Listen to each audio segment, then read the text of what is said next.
Que tem a ver com a eleição, e acho que a gente tem que levar em consideração, porque a base, Agostinho, para qualquer país é a educação. Um país que não prioriza a educação, um governo que não prioriza a educação, está dando um recado, né? E o que eu venho aqui para falar é sobre a possibilidade que o Brasil tem, né, um risco que o Brasil corre de sofrer um apagão de professores nos próximos anos, de faltar profissionais da educação. Esse dado está em um levantamento que foi feito pelo SEMESP, que é o Sindicato das Entidades Mantenedoras de Ensino Superior, que analisou os números do Censo do Ensino Superior e da Educação Básica, que é feito pelo MEC. Bom, essa pesquisa mostra o seguinte, uma coisa óbvia, na verdade, mas traduz em números, que a gente não está conseguindo atrair os jovens para entrar na carreira de professores. E se a gente mantiver esse ritmo atual de formação em cursos de licenciatura, a educação básica do país pode enfrentar um déficit de 235 mil professores em 2040. Nessa época, em 2040, a expectativa é de que o Brasil precise de quase 2 milhões de professores para atender a demanda de alunos. Só que o total de profissionais deve diminuir mais de 20% nesse período.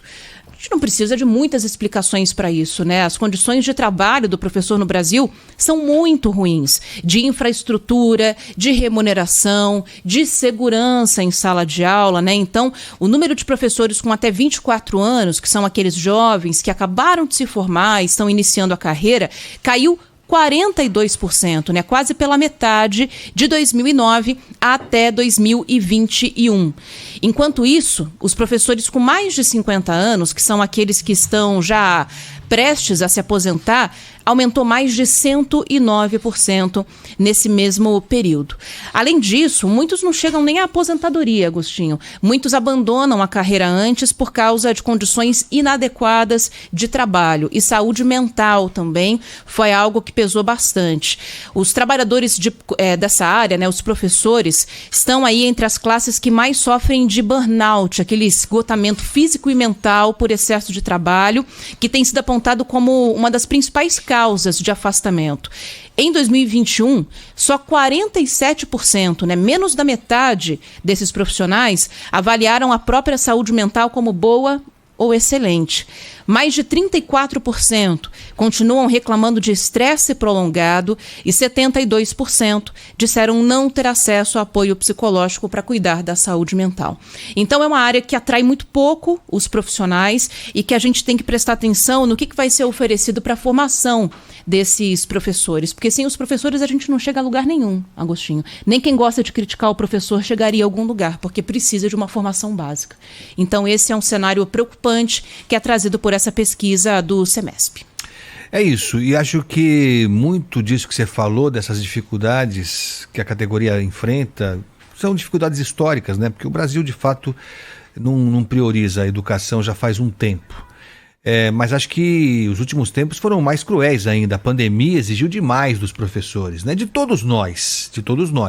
Mas é sabido, né, Ana, que na educação em particular, a pandemia chegou e quase nenhuma instituição, o poder público mais ainda, não estava preparado para essa aula à distância, né? Então foi tudo na base do improviso, muito pelo empenho, muitas coisas deram certo pelo empenho pessoal daquele professor que se virou e quis fazer na raça.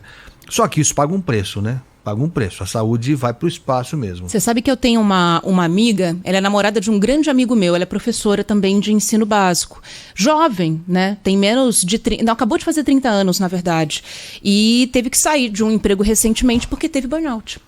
Chegou num estágio de esgotamento e não deu para levar a carreira adiante. Então, ganhando pouco, acaba trabalhando mais, pegando mais aulas também por esse motivo, né? E teve um esgotamento físico, não conseguiu levar adiante nesse período aí de pandemia, não deu. É isso. E fora isso, eu também conheço algumas pessoas dessa área da pedagogia e tal. Para além disso tudo, do desgaste, do salário que não é o adequado, está longe de ser, as condições de trabalho são péssimas, as salas de aulas cada vez mais lotadas, né? Porque Você fala do ensino público, é o que a gente já sabe, né? Você tem raros casos, infelizmente, de colégios que têm uma condição adequada.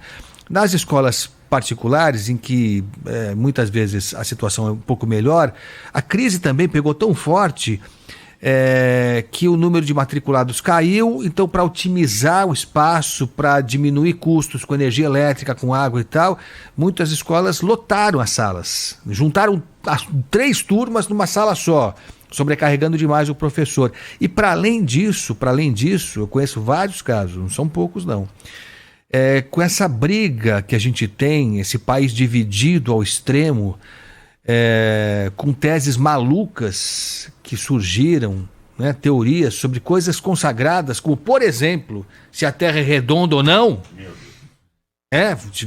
Surgiu a discussão se a Terra... Será que é redonda mesmo, hein? Como todo mundo fala? Será que é assim? Dá para acreditar? Muitas dessas teses invadiram as salas de aula. Então, muitos professores, repito, não são, dos que eu conheço, vários, começaram a sofrer perseguição por parte de alunos, também, alguns bem intencionados, outros nem tanto, e por parte da direção de colégios. Então, assim, virou realmente, o professor ficou numa pressão danada, né? Que já não é fácil você ter que, a cada dia que você sai de casa, saber que você é o responsável por tentar resgatar seres humanos, jovens, crianças, adolescentes, né? É uma missão inglória, né? Vamos combinar que tem que ser meio herói para ser professor. E aí, com tudo isso, né, Ana, como é que você convence a juventude de que entra na carreira, na pedagogia e tal, que é uma boa? Não convence. Se a gente não valorizar essa categoria, melhorar as condições de trabalho, a gente não vai convencer, ninguém vai fazer isso. Tem gente que tem... Professor, eu acho, Agostinho, é uma área que exige vocação, né? Algumas áreas de trabalho são assim, né? Medicina é um pouco assim também.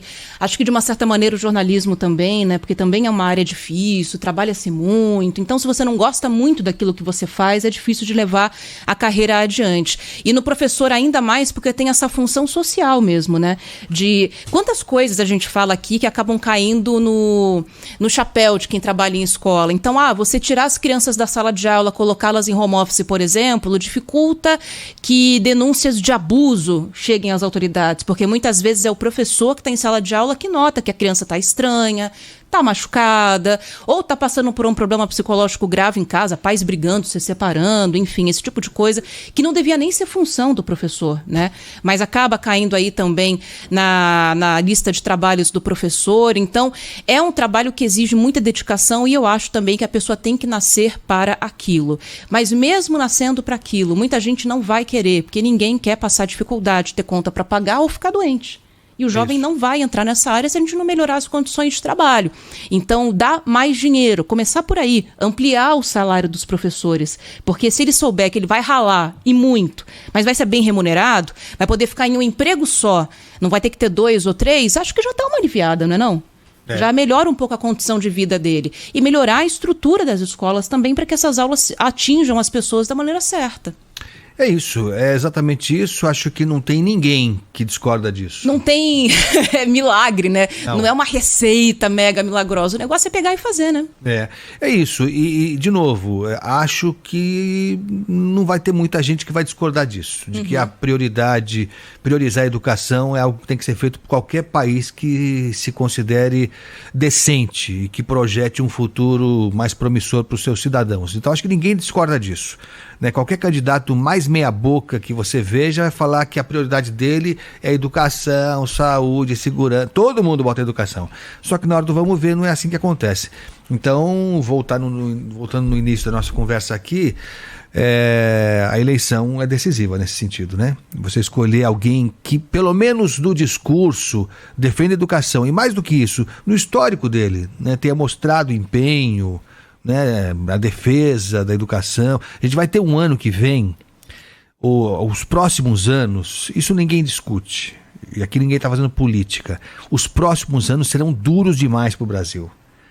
Duros demais. Seja quem for, se o Papa Francisco foi eleito presidente do Brasil, qualquer um que você queira, a pessoa mais bem intencionada. Não, vai ter que ser mesmo, na base da fé. Vai ser duro demais. Se tudo for feito da forma correta, se começar a acertar tudo a partir de agora, vai ser duro demais. Então a gente não pode se permitir votar em qualquer um, também pensando nesse quadro nada animador da educação, né, Ana? Infelizmente. Então, leva aí em consideração, você que está nos ouvindo, faz uma pesquisa, dá tempo ainda. Não vota por votar.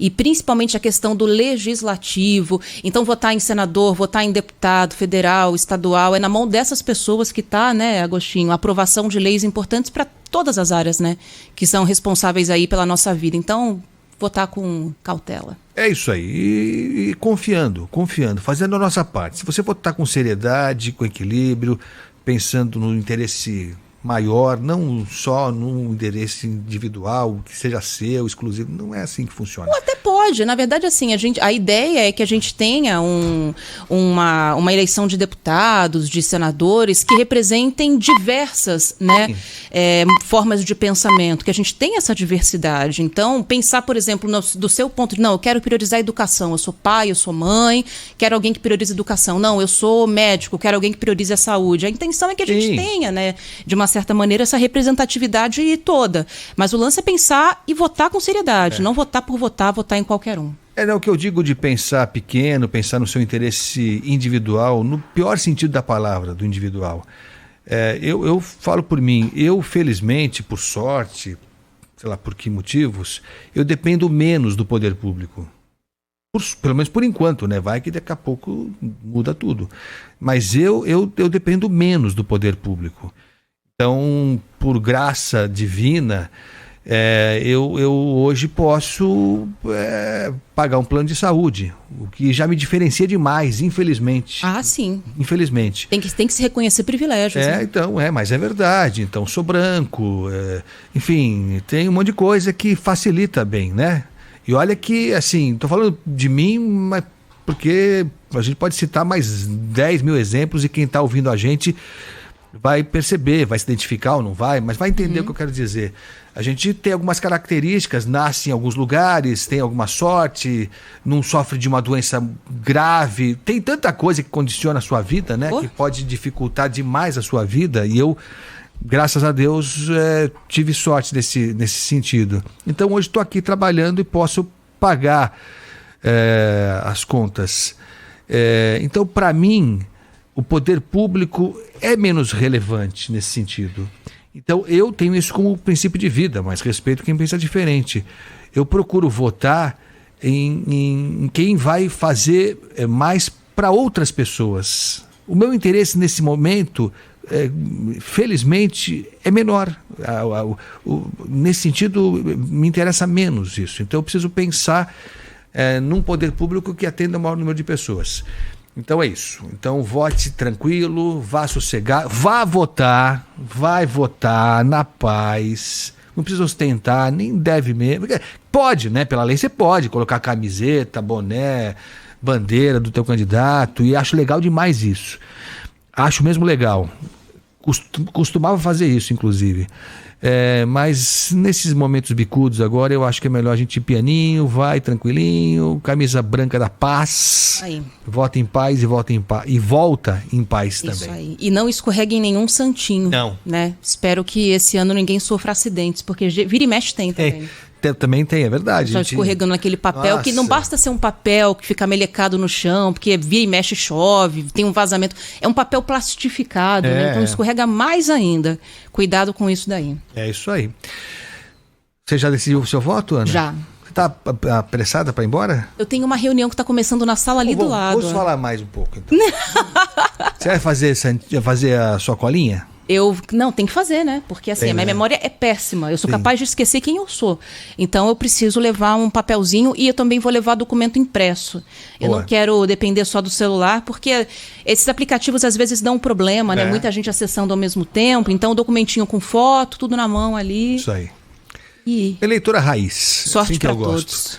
Tá bom, Ana, obrigado, viu? Eu não sou dessa geração aí só de celular, eu tô mais velha, né? É, isso aí. Tchau, Mas você tá na gente. cobertura aqui, né? Você vai estar aqui domingo, né? Estaremos juntos, é inclusive, verdade, né? Então contem comigo logo cedo. Boa. Eu voto na região da Avenida Paulista, que é uma área bastante movimentada. Então logo cedo a gente já vai trazer informação de como é que tá o movimento por lá, tá bom?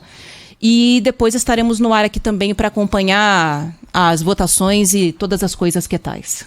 Valeu, Ana. Tchau. Obrigado, viu? Ana que volta logo mais ao lado do Joel da Atena no Bora Brasil aqui na Rádio Bandeirantes. Vai ser assim.